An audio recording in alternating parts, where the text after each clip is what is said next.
If there is something strange in your neighborhood, if there is something weird and it don't look good, who you gonna call?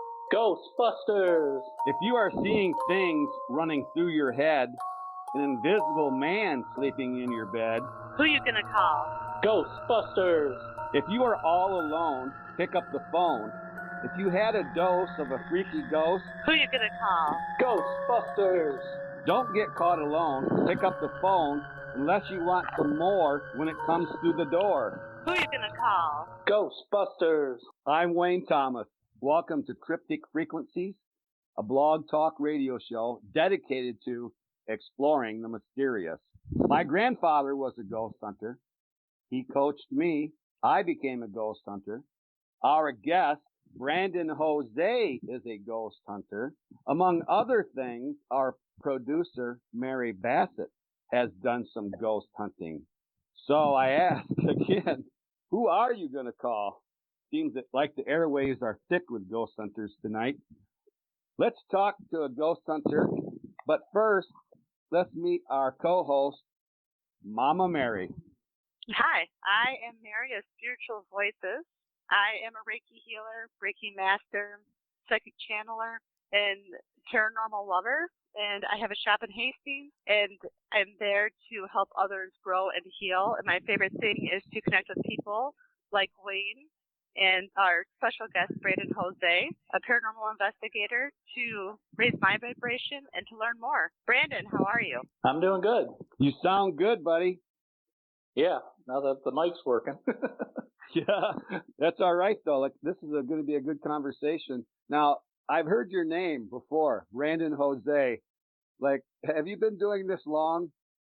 Yeah, I've been doing it since 11. When I started, well, I kind of joined kind of a group of people that were kind of getting together.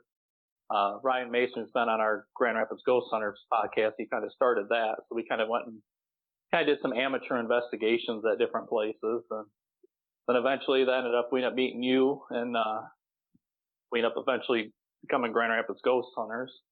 Of course, now my team is Kent County Paranormal. Yeah, I know Ryan Mason, your buddy, because I met him. I met you at a book signing. It was the book Ghost Hunting Michigan by Helen Patsky. And that was almost a decade ago. Yeah, hard to believe it's been that long already. Yeah, you were had company with a medium at that time. Yeah, she was a clairsentient, and she was wild.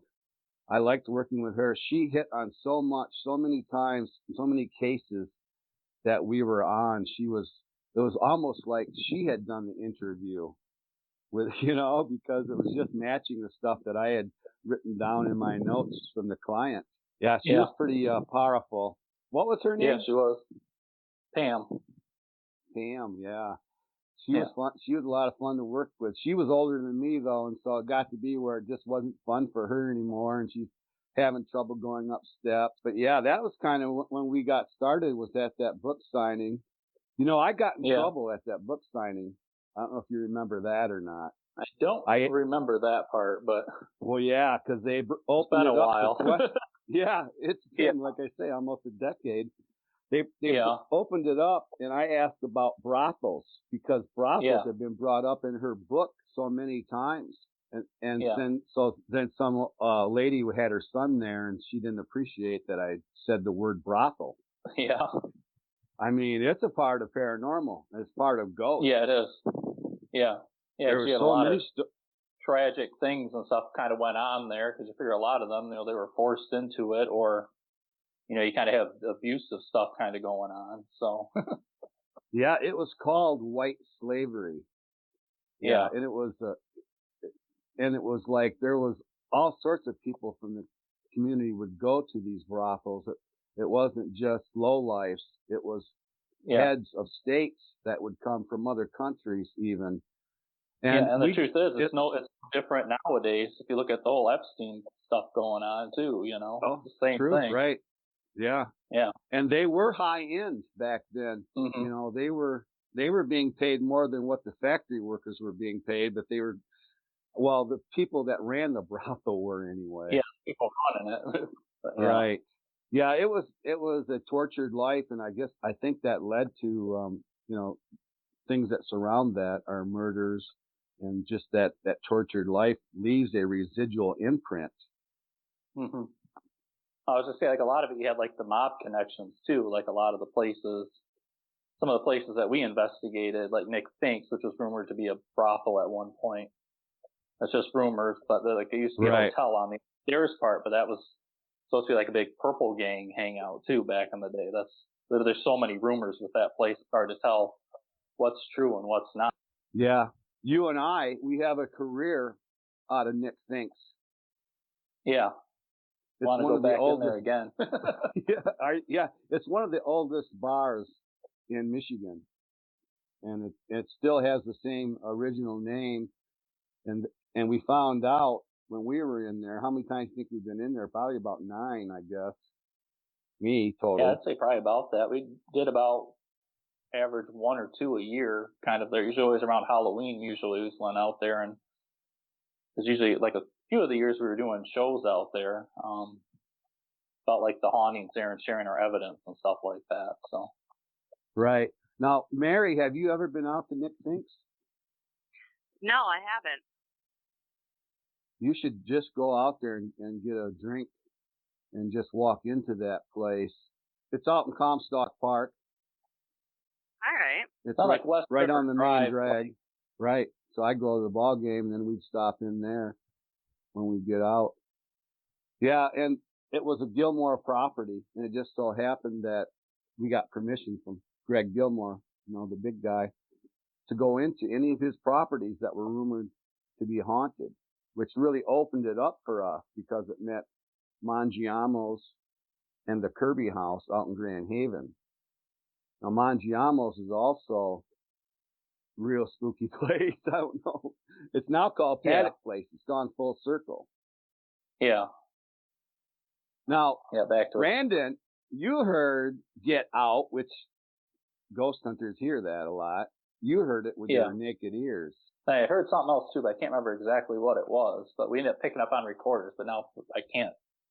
Like I could hear something, I couldn't tell exactly what was being said, but like the recorders had picked it up or whatever. But I can't remember what that other EVP was.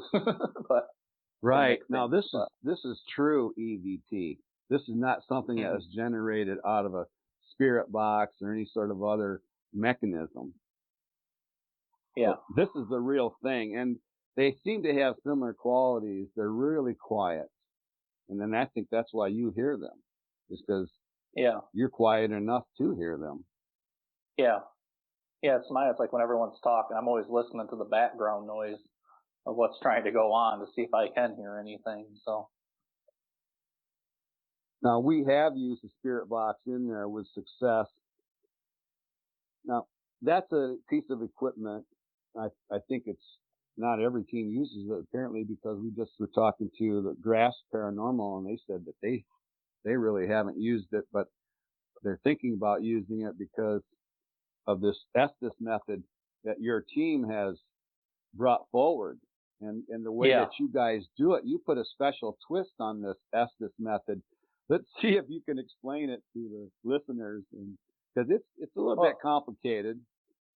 Yeah, so like the original Estes method is you're basically taking the SB7 spirit box, plugging it, and when you do it, you want to plug it into the input and not into the headphone jack. That's a key part of doing it, because it's much louder on the headphones that way.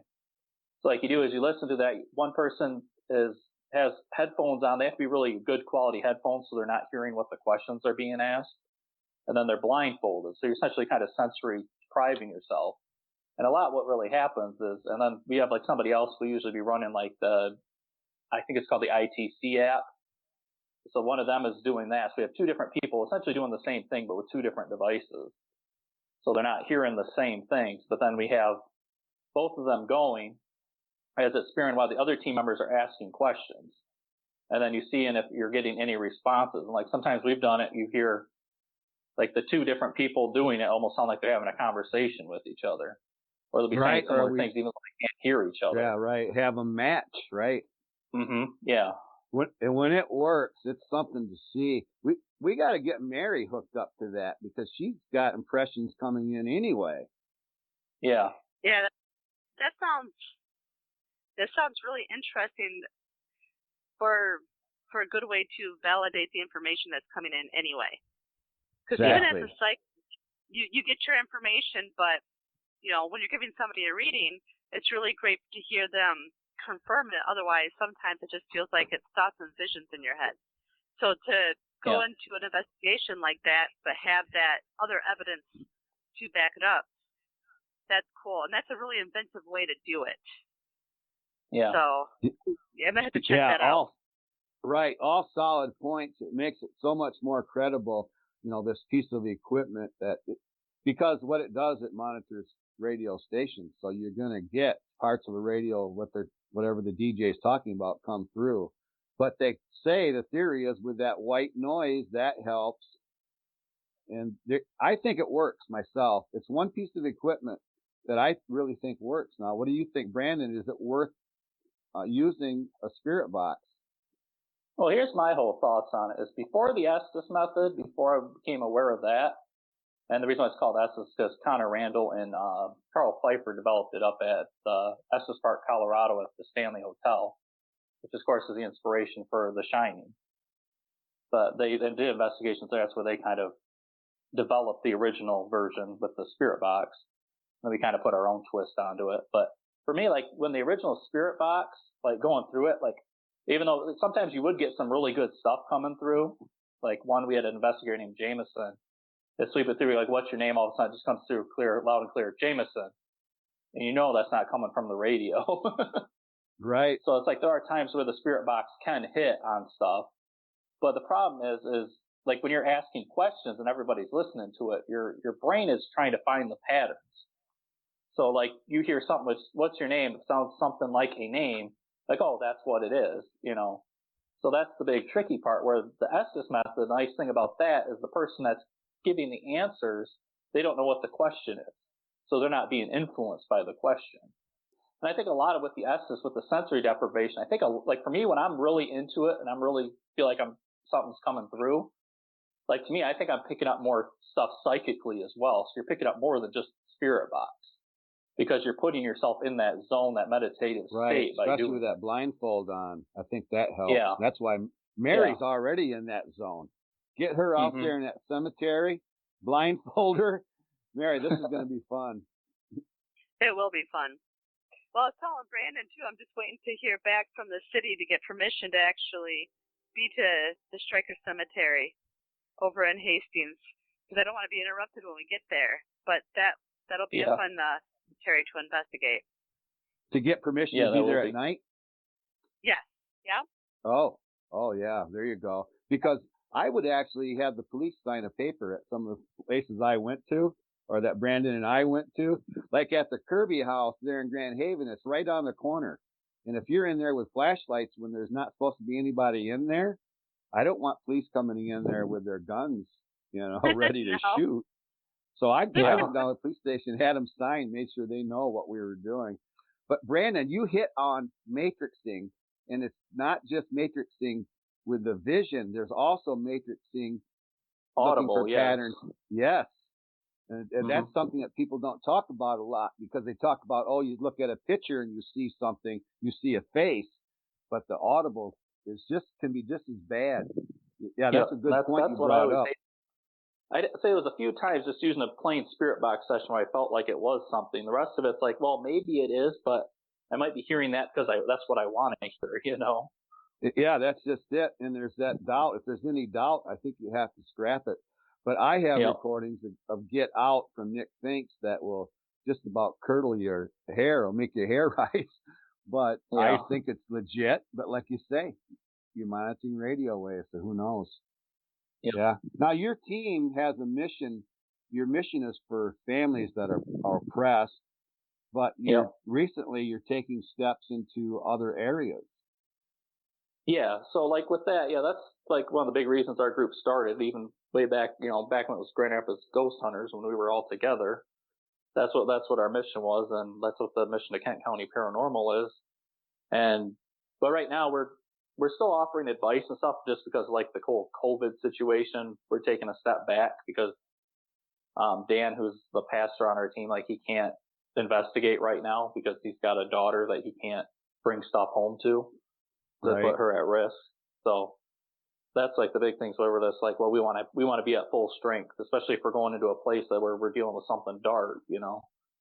Yeah, and that's really what makes your team unique is the fact that it is faith-based. Mm-hmm. You guys go in, pray before you go in, and if you remember, you pray afterwards, I'm guessing. And if we don't pray afterwards, usually something can follow us back. We've had that happen before, so. Yeah, you could talk about that a little bit because I know I've seen things happen too. No, there's dangers in this business, and we're going to talk about that. I'm going to end with that today, but I don't want to get into that too much. But there's a need to be protected and to go in with a good attitude. Mm-hmm. Yeah, because it is a dangerous business that you're in. I'm glad that your team is, you're focused on families still, but you're going into UFOs, Bigfoot, and other cryptids. If there's anything out there, you guys are willing to check that out. And as a matter of fact, you have a seminar coming up for a Bigfoot seminar. Yeah, that's one grasp in the now I'm forgetting. It's a really long Upper Peninsula, like Upper Bigfoot Peninsula, research. Sasquatch I don't remember what the full research. title is. Yeah. Oh, you say it. I don't remember it all. Yeah, because I have the T-shirt, and I talked with Rick Meyer up there in Upper Peninsula Sasquatch Research Organization, or I believe that's something like that. It's long. Yeah, it's a long name. So, but yeah, they're going to go up there and teach us. Grass is the one that kind of put that together. So they're kind of one of our paranormal unity groups because we're trying to get like a bunch of the teams in West Michigan together so we can all work together and share resources and share information with each other and stuff like that. So that's one of the things Grass has been working on getting together. It's so great. That's the one too. Yeah, that's something we probably want to get Paranormal XL to get you guys involved with that. Mary, are you thinking? You're thinking about right now. So they kind of just invited teams that they've worked with before for like the first group, and then we're going to expand out to include other teams. So. Yeah, but if you're interested, Mary, we should get you hooked up with those guys because it shouldn't be just ghost hunters or paranormal investigators. But I mean, you are anyway. Mary's into so much. I mean, she's multifaceted. Yeah. Otherwise, I'd get bored. Yeah. That's why I always like to go investigate everything. Because that's like we were Grand Rapids Ghost Hunters. That's why I started the Kent County Paranormal one because it's like I love investigating ghosts, but like I always wanted to get into like the Bigfoot research, the other cryptids, UFOs. Like for me, like anything that's strange and bizarre with that stuff, I want to learn about it, And there's so much out there. Yep. Yeah. That's a fact, Mary. Yeah. Talk about maybe elemental spirits. I mean, because they're weird. Yeah. I mean, we've had some cases in Grand Rapids, like when we were Grand Rapids Ghost Hunters, where we definitely dealt with. There were multiple locations, a couple different locations, all in the same kind of general area. All like ours, for whatever reason, like our cases always seemed to come in threes, and they were always similar type of cases. I don't know what the significance of that was, but there's some reason for that. But like the one, it was like 3 cases within a month, all in the same. Well, 2 of them were in the same area. The one was a little further across town, but they were all ones they were dealing with like little, like short. I think they were more kind of like an elemental type of spirit almost. But we couldn't really pinpoint our finger on exactly what it was. Like they would cause like people's feet to like feel like they were on fire, and like when they were driving, like they can feel like they were gonna swerve off the road. They'd feel like these things crawling on them and stuff like that. So they were definitely some very strange cases. Yeah, and they paralleled each other so much. Some kind of minions that were just terrorizing these people.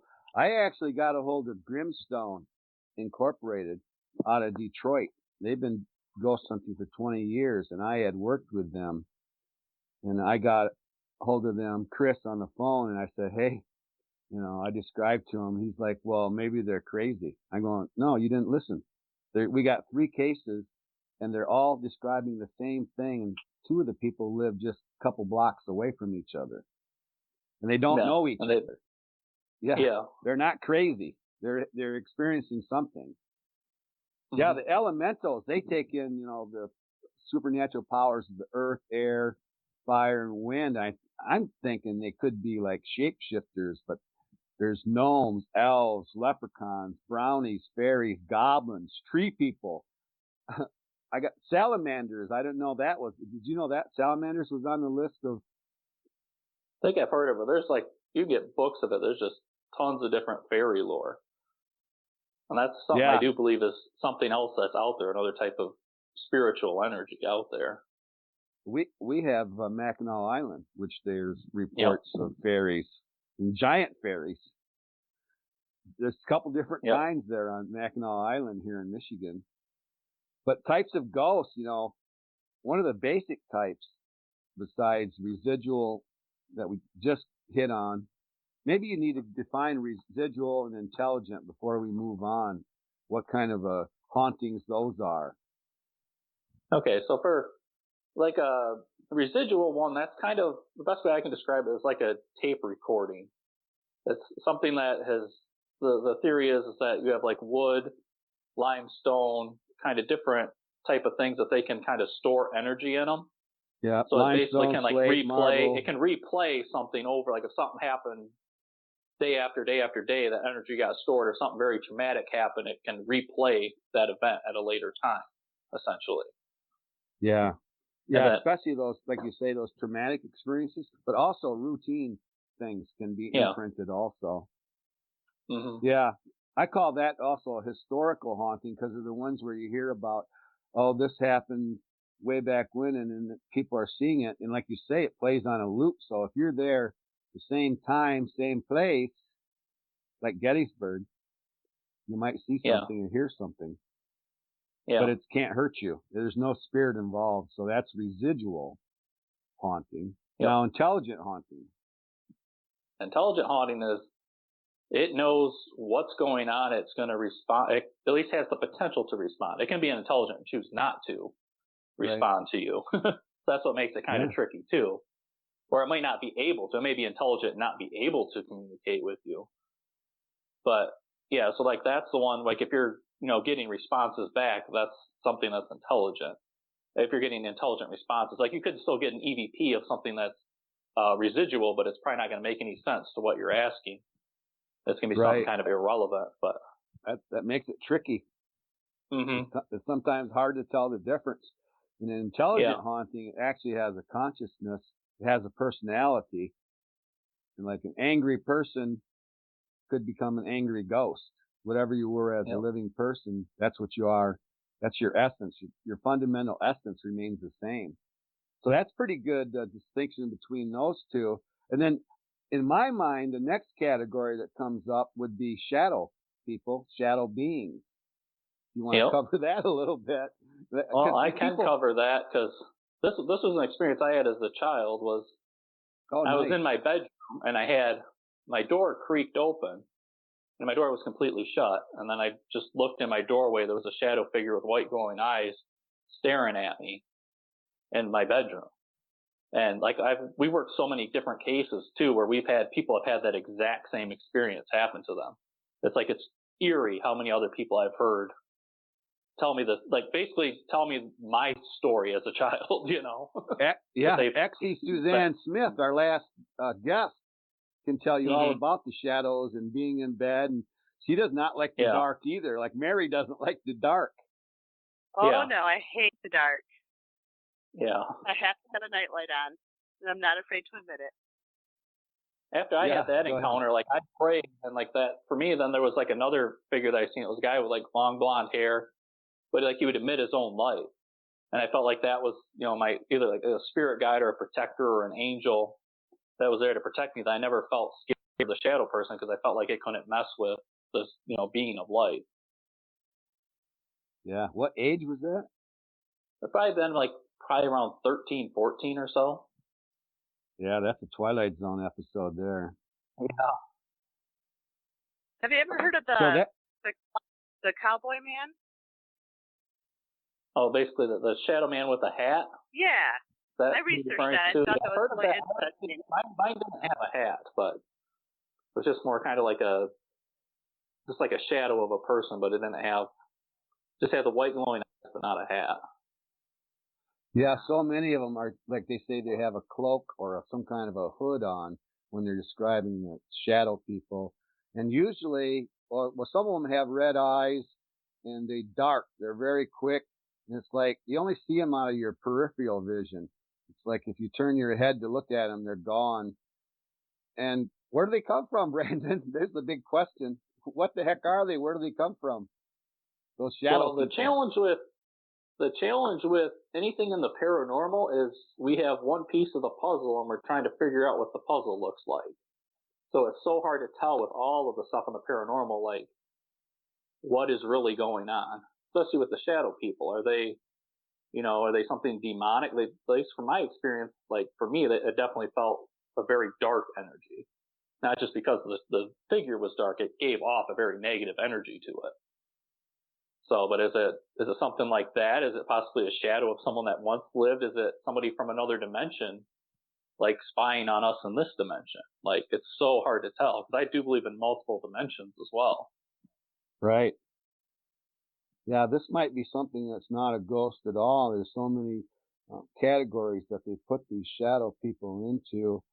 And most of the people believe, like you, that they're dark. They carry a malevolent atmosphere about them. Definitely a different category than just your regular ghost. Literature tells you that you're going to run into a residual ghost more often than an intelligent ghost. And I'm wondering if that's what you've found. Is that true or not with you? What cases you've been on? It's, for me, honestly, I think I've experienced some stuff which I believe is residual, but I think honestly more of it has been intelligent to me. At least the stuff that I've been able to encounter, because most of it's been stuff where it's responded to us, it's given us answers back. So if there is something residual there, we may not spend in the right time in the right place to experience that. Yeah, except for maybe the one at the time. radio station. That might have been when I seen the spirit there. Because that was part of his daily routine every night. So like that might have been something residual. But for the most part, I think most of them have been intelligent that we've encountered anyway. Yeah, at Town Square Media, Brandon saw a full form apparition, and it was confirmed the next day when his wife called in and said, I know who that man in that sweatsuit, in that basketball warm-up suit was. That was my husband's ghost. So that one was like, yeah. And then the very next day she called into the radio station. So that Brandon was like, come out of there, go, oh, he's like best case ever. He's going, because if you see something it like was very that, maybe most people looking out the small window of a radio station, someone walking down the hallway and then quick turning into a room. It was just like maybe a second or two, but I could describe what he looked like and like what he was wearing, and they're like, well, that sounds like the guy that used to work here. He'd come in the middle of the night. Like when the stations would go down, he'd come in and put the stations back up because they're automated at night. And so it's like that would have been something that would have been part of. And like the room that he turned into, I believe, was actually his office at the time too. So it would have been something like he would have come in all the time and gone right probably to his office, Right. And it was the middle of the night at the time, so it's, I wish he would have looked at you and waved, but he didn't. It was like, so it was probably just like watching a movie, Yeah. That repeating itself, like you say. Yeah. Now, do you have any idea how many cases you've been on? You've done both commercial. I honestly have no idea. I've had people cases. ask me that, and it's like at the beginning it was really easy to count because maybe be once a month, but like at our peak we were doing 3-4 cases a month, so it's so hard to keep track of because it's kind of ebbed and flowed. But we had a couple of years there we were doing 3-4 cases a month for a couple of years, so it's hard to keep track of all of them. And you're talking about 9 years, and you're also talking about going back to places like Mangiamo's. We went back there. I was there like maybe 3 times through different years. Been back to Kirby House a couple times, and Nick Finks, I'm guessing about 9 times. Yeah. But I tried to get a rough count because I always take good notes. You think I took notes for this interview? I'm sure you did. You were really good at taking notes. Of course, I had the table covered. Yeah. I told Mary I was going to ask you if you thought I took notes. The table's covered with stuff. But I tried to get a rough count, and at least 20 private cases, probably more because I don't have, my records aren't as good with those. And probably 45, at least 45 commercial properties that we went to. That's just at one time. So we're talking probably between 75 and 100 is a rough estimate. Yeah, because like some of those home ones, we were there, between different smudgings and going back. Some of those home ones were 3-4 times the businesses could be that or more. Like Nick Finks, where we went like 9 times. So that's kind of our home base haunt. Yeah, sure was. That we had some experiences out there. And you know what was neat about Nick Finks? Talk about, we're always asking them to repeat stuff, or you're looking for something that reoccurs as making it more credible for verification. And out there, we kept getting a name, the same name, the same Michael. Yeah. Yeah. It's like we ask for something like touch this, and they're telling Michael. There's one ghost talking to another ghost, telling Michael, "You touch it." Yeah, Mary. One ghost talking to another ghost out there at Nick Finks. It's like the little brother making the little brother do it. Yeah, something like that. And that's probably at least three different spirits kind of hanging out there. So there's kind of female, the little Michael, he thinks a little boy, and then there's kind of the grumpy old man who's kind of like referred to himself as the devil at one point. Not the devil, but tries to scare you away sometimes. Like he's the the get out guy at Nick Finks. Oh, no, I heard devil. I had devil recorded up in the attic there. Yeah. After we had been going there a few years, they opened up the attic, another whole area, which obviously people had been up there. There was newspapers, old newspapers. There was a crate from Chicago, because there's the connection between Al Capone, the Chicago connection.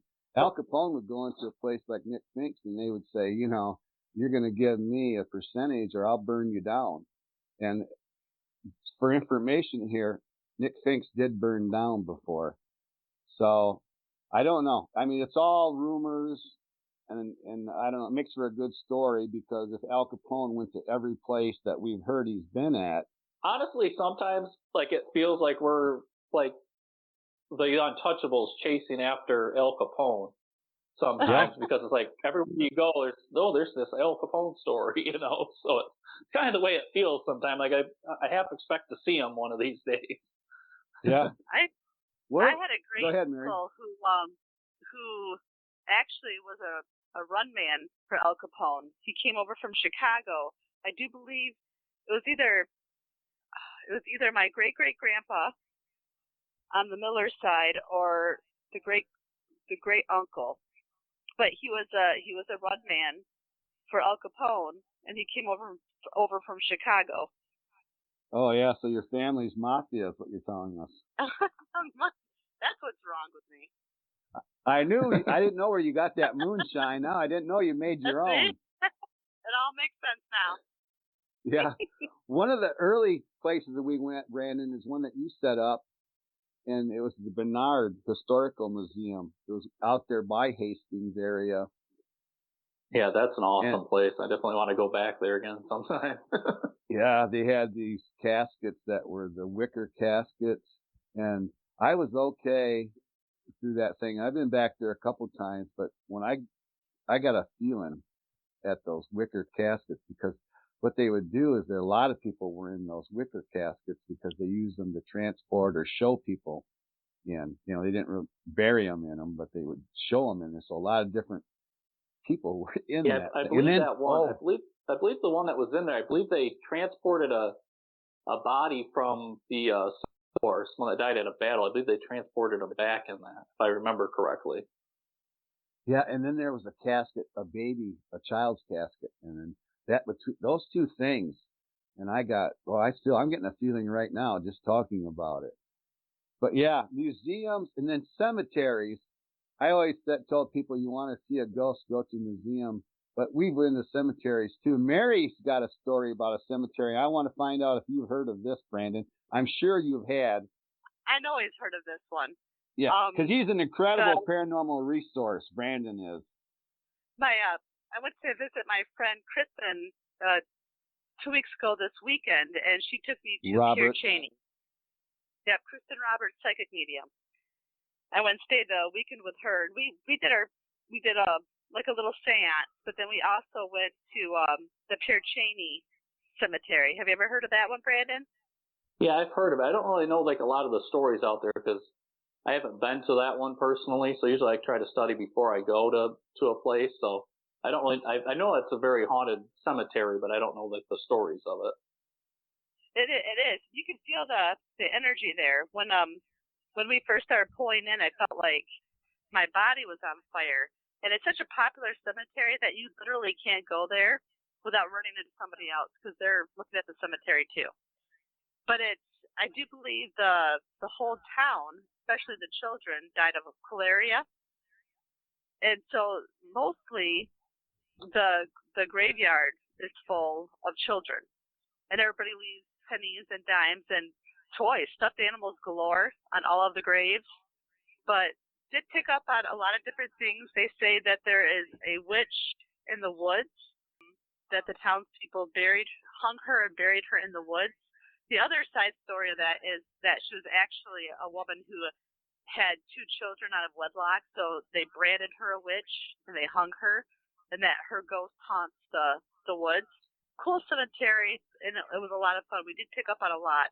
Kristen she connected with spirit in the woods and found like a gravestone marker, and she literally listened to the spirit holding that gravestone marker and found where it belonged. She found the matching number. So that was pretty cool.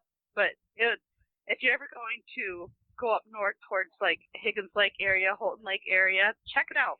It's way out in the boondocks. You want to like have a 4x4 backtracking vehicle that'll make it there. But cool place.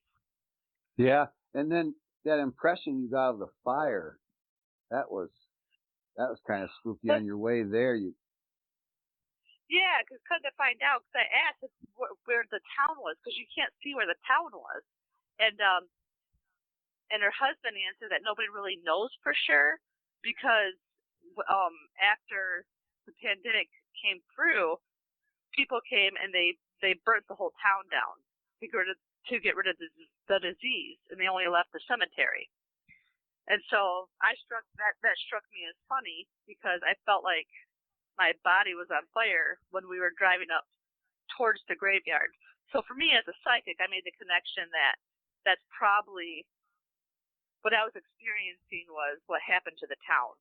We were driving. So I would say that when you're coming on the last track up to the cemetery on your right-hand side, there's a bunch of woods. That would be where the town was, because that's where I found the birding station. That's a spooky story. That's the kind of stuff we used to get with Pam, the medium, the sentient medium. Now, I don't know. I'm kind of up in the air between museums and brothels because we went to the museum in Lowell, or Belding, the Belding Museum, and it's like a giant castle set next to the river out there. It's like a... Well, I just want to clarify that was the Belding Library. There's a museum next door. We were in the library. Oh, right.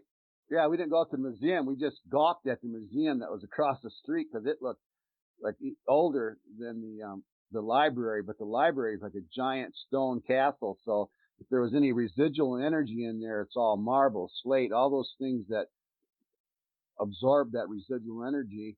But we actually got more of an intelligent haunting, and we got whistling there, which we also got at Nick Fink's, which I find pretty incredible. Whistling, ghosts that whistle. At Nick Fink's, we even recognized the tune, "Oh Susanna." Yeah, I was just gonna say the one at the Belding Library was, I think, even more impressive. Unfortunately, me and Wayne were downstairs when this happened, but the rest of them were upstairs, and they could hear a bunch of them could hear the whistling going through the building. We had recorders set up throughout the library, and you could tell from listening to the different recorders, you could tell that whoever was whistling that they were walking around through the building, because you could tell, like, the recorder on one end, it would be loud and then it would get quieter, and the one on the other end would be quiet and then get louder. So you could tell kind of the path that the spirit was traveling. And that was something that was audibly heard, was the spirit whistling during the investigation. Like I said, unfortunately, me and stuck downstairs. So we didn't. Yeah, you didn't need a recorder or any sort of machine.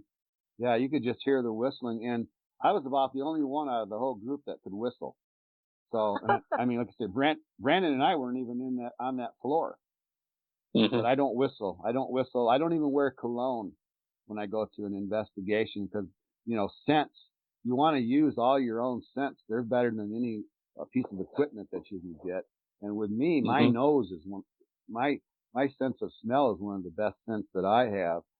And they say that death has a scent, and it's like cherries or strawberries, and that's what we've been told on different cases, that people can smell that.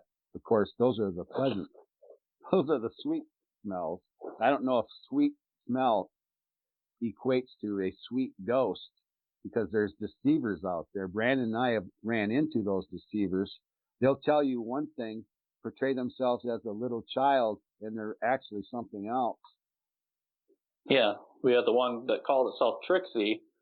Like it was like reports of multiple spirits. So I'm like, no, thanks for calling itself Trixie. Like, this is one thing that's trying to make itself appear as many, It's yeah, Brandon figured that one out. Trixie, like that don't, something's up with that. Probably the most important single case that we were on. We've had ones where we've discovered things about the paranormal. I'm thinking after a decade, Brandon, you must have insights into what it's like on the other side. I think you have a concept of what maybe time is like on the other side. Yeah, it's so hard to say, because it's like, well, I do think they definitely can communicate with us, through the dream state. That's like I just want to share a story. Like when my grandfather passed away, the night before, I had a dream that I was in his living room. And it was like his family members which had passed away. He had a couple of siblings which passed away within about a year before he did. And like his parents and stuff they were all there in the stream. And when I was there, I was being introduced to like all my ancestors going back like many generations. Like they were like lined up down the street kind of a thing. And I was being introduced to all of them. And then of course the next day my grandfather passed away that next morning. So like I felt like it was my ancestor, they were telling me it's okay, he's going to be with us, Yeah, these messages that we get from the other side, and then Mary can relate to this too. It's like, I don't think they have any concept of time. Time is just a device that we use here in this world, so we can be to the doctor's on time or to the dinner appointment on time. It has nothing to do with once you leave this world. Marion Spore Bush would do predictions, and she actually did, one of her predictions was the tall buildings with two planes crashing into them. But she couldn't say what time it was going to happen, just that it was going to happen in the future. And of course, we know that it has happened now. So it's like, but they had no concept. They can give you predictions, but they can't tell you, play the lottery this night and these numbers. They're not that specific, because things that apply to this physical world have no meaning, I think, once we leave this world. I think there's other insights too. I don't know exactly what they are. Maybe Mary has some insights into what it's like on the other side. She communicates with them, I believe. My first experience when I started getting into my spirituality and discovering that I could have the gifts of mediumship. I remember I did some kind of event where it was a fundraiser event for a mother who had lost her daughter to suicide, but not purposeful. Well, I found out it wasn't a purposeful suicide. I had given her a reading and realized it was an accident. But with that being said, probably about like 2 weeks after that, I was laying in bed, and all of a sudden I started getting this download, and it was this little girl's voice. And she gave me all these little things that she wanted me to give her mom. It was a little girl who had committed suicide. And the one thing she told me was to tell my mom not to worry, that I'm okay. And then she sighed in my ear, and this feeling of like pure bliss came over me, and she let me discover what it feels like to be on the other side. And, you know, for anybody who's ever wondered, all of us, if we ever got to touch that energy, we wouldn't want to come back. We wouldn't want to come back to Earth, because it really is a beautiful place, where they have, you know, the privilege of being, where we all had the privilege of being, really. The veil is so right there in front of us that it's so easy to tap in.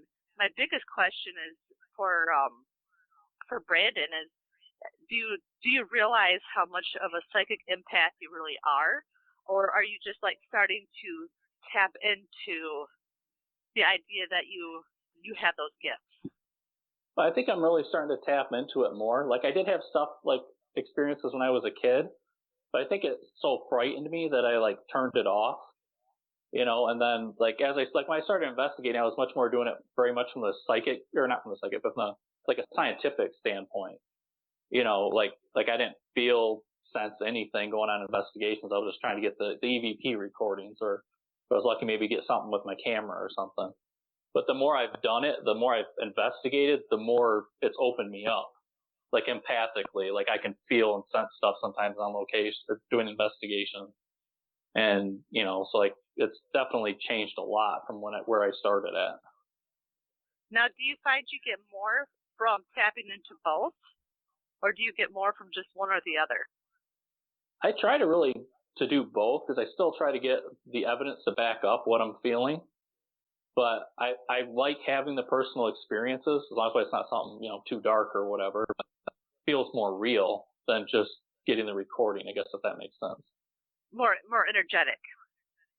Yeah. There's so many different things out there. I mean, that's why we need people like Brandon to try to figure it out, the difference between residual and intelligent hauntings, or whether it happens to be a shadow being or creature. Your mind can play tricks on you. We talked about matrixing. There's also a thing called a sensed presence, where your brain produces a helper. It's usually the opposite sex, or it could be like a god, a spirit, an ancestor. It only happens when you're in situations where you have a strange, unusual environment, or you're really cold. There's reoccurrent spontaneous psychokinesis, RSPK, where people try to say it's your mind that are doing things, that's throwing things and causing these energies that look like poltergeist activity, but they're really your mind. And then Brandon, you know of another thing where people can create their own ghostly things. Yeah, it's like a top or a spirit form. It's kind of like if you believe in something How do you enough spell that? and you put enough energy. How do you spell it, Brandon? Paulpa. I believe it. I may have misspelled that. I believe that's how it's spelled. Yeah, it's like you're putting your own energy, and you have enough people that believe in something. I think Hell's Bridge or the Ada Witch are kind of classic examples of this, where you have people are putting in their own energy. While the original story may not have been true, enough people believe in it, you create a spiritual energy that kind of takes on that kind of a form because of all the energy that's put in, or the Dybbuk box, because Dybbuk boxes are actually a hoax. But like you have people like at Zach's museum putting in all that energy into it. So then all of a sudden you've given that thing energy and power that it did not originally have. Yeah, you feed into those people that are actually haunting the object, so to speak. You feed into those urban legends until it actually is a being of some sort of energy being. Yeah. It's scary stuff. That's why, you're doing important work, Brandon. I like the way you guys are doing it, always have. I was glad to be a part of it as long as I was. You know, now my dealings are with demons. I'm looking for more serious stuff, people that are so oppressed that they're at their wits' end. I want to leave us, I think, with this message, because I think we're really out of time. And it's, our dealings are not with human flesh. Mary, this goes for you also, because our dealings are not with human flesh and bone, but rather with an essence that opposes all logic and even defies basic laws of nature. Be careful not to offend, judge, or disrespect the noisy dead. Put on the whole armor of God that you may be able to stand against the schemes of the devil. Carry the sword of the Spirit, which is the Word of God. Listen and wield the Word of God. We do not wrestle against flesh and bone, but against spiritual wickedness. The Word of God is quick and powerful and sharper than any two-edged sword.